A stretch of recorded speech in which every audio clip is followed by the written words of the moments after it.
Welcome to the Side-by-Side program for 2022. I'm your host, Grace Hallen. We pair top juniors and senior art students with resident artists from the Adrian Center for the Arts. These students are nominated by art teachers from all across Lenawee County. These students work with their mentors in 8 sessions, from September through December. These artists are ready to develop their own set of new skills, using new techniques and materials, stretching their imagination and skills. Each of these teams displays their work right here in our gallery through the beginning of April. I would like to introduce one of our side-by-side teams that come from Adrian High School. Mentor Julia Tomar, joining us from Georgia, and her student partner Gwendolyn Frolich. The side-by-side program at the Adrian Center for the Arts is the brainchild of Pi Benio, and it is such a great experience for both artists at the Art Association and the students that we take under our wings. My mentor for this experience was Julia Tomar, and she taught me a lot of new techniques, and she taught me natural dyeing with leaves.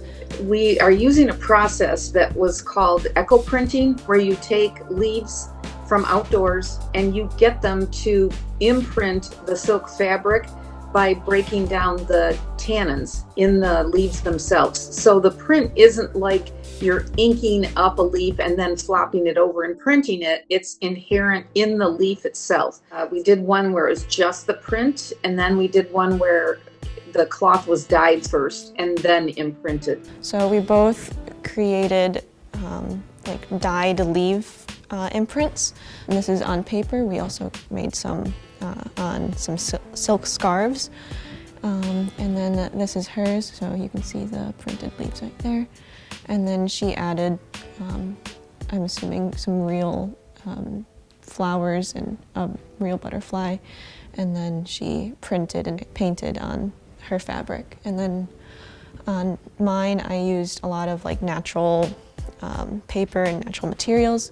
So I have some like fibrous paper on the background and this kind of accent pieces, and then some cardboard and just some like metallic greens and golds, and some dried flowers as well. One of the things that Gwen did really well, she crocheted, and I am not a crochet person. So that's what she taught me, and then we tried to figure out different ways to use that crochet in her artwork. So we traded a couple different skills like that. This piece is called Caged. It's a macrame piece with a little bit of knotless netting at the top. It's supposed to symbolize kind of transitioning from this caged life to kind of more of a free and bohemian lifestyle. Originally it was supposed to be more of a skirt, so the sections were a bit, I tried to get them to be a little bit proportionate, but it didn't end up really looking like a skirt. However, I did add a little bit of like straps to the top. But yeah, that's what this one is representative of. This one's called Change. It's supposed to be a rib cage, a skeleton rib cage with its pelvis, and the main parts that aren't like the connecting parts are made all from one piece of wire, one continuous piece.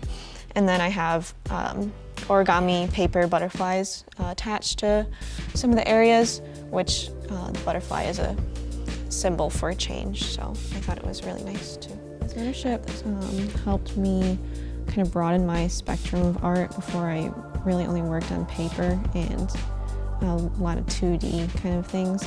So both these main pieces I worked on more of like the sculptural and 3D aspect, and kind of incorporating new materials into it. So it was just a lovely experience, and Gwen herself was such a mature, thoughtful student, very self-guided, generated her own ideas and her own artwork, and really we were definitely just side by side. I really enjoyed this experience. It's definitely something that was out of my comfort zone, but I really learned a lot and enjoyed working with other people with other skills.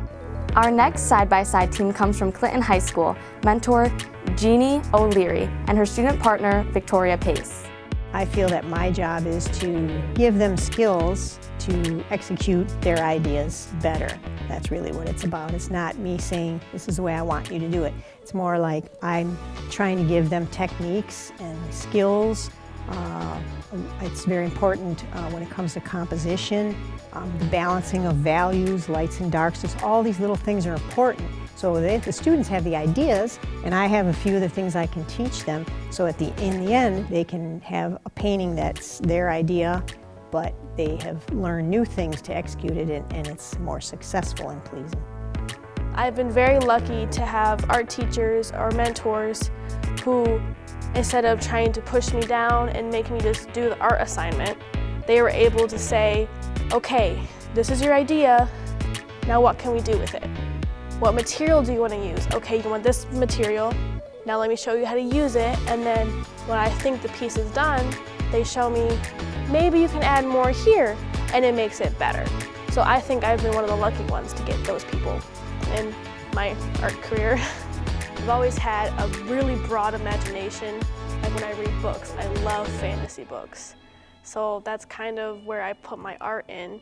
I love to do fantasy, so that's kind of what this one's placed off of. So I know the fake world of fairies and dragons and mages calls to me more than the real world of cars and electricity. That magic and nature is also a big inspiration for me. I find it very calming, and I love, trees and how they're so free and they bend whenever they want to. They're like, don't care. Nature is really like my calling. So that's a really big inspiration for my work. I always love to just put that in there. Sometimes people are hesitant, especially with watercolor, because it's a very unruly medium. It's very wild and it's not easy to control. So, but most of my students end up falling in love with it, just like I did, and realizing that it can be controlled with a little work and just trying to work on it in the right techniques. Mm-hmm. I was nervous about that too, and then you showed me the wet on wet or the dry with the wet, and it wasn't like just the big bleed that it does. I was able to have it follow exactly where I wanted, so it's actually not as difficult as many people would think it would be.